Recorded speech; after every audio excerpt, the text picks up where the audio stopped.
தமிழகம் முழுவதும் அதிமுக பொதுச் செயலாளர் எடப்பாடி பழனிசாமி அவர்கள் மக்களை காப்போம், தமிழகத்தை மீட்போம் என்ற தலைப்பில் பிரச்சார பயணம் மேற்கொண்டு வருகிறார். அந்த வகையில் திருவாரூர் மாவட்டம் மன்னார்குடியில் எடப்பாடி பழனிசாமி தேர்தல் பிரச்சாரம் மேற்கொண்டார். அப்போது பேசிய அவர், அதிமுக ஆட்சியில்தான் ஏரி, குளங்கள் உள்ளிட்ட நீர்நிலைகள் எல்லாம் முறையாக அதிகாரிகளை நியமித்து முழுமையாக தூர்வாரினோம்.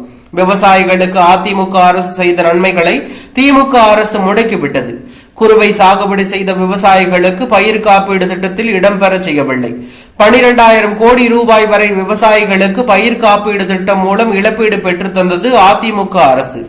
விவசாயிகளுக்கு எவ்வளவு இடம் வைத்திருந்தாலும் சேதம் இருந்தாலும் ஒழுங்காக கணக்கிட்டு இழப்பீடு தந்தது அதிமுக. திருவாரூரில் நான் தங்கியிருந்த ரூமில் அடிக்கடி மின்வெட்டு. திமுக ஆட்சியில் அடிக்கடி மின்வெட்டு ஏற்படுவது இயல்பே. 18,000 நெல் மூட்டைகள் திறந்த வெளியில் அடுக்கி உள்ளதாக செய்தி பார்த்தேன். மழை வந்தால் வீணாகிவிடும். அதிமுக ஆட்சியில் நெல் மூட்டைகளை உடனடியாக கொள்முதல் செய்து உரிய பணத்தையும் தந்தோம் என்று அவர் கூறியுள்ளது பரபரப்பை ஏற்படுத்தி உள்ளது.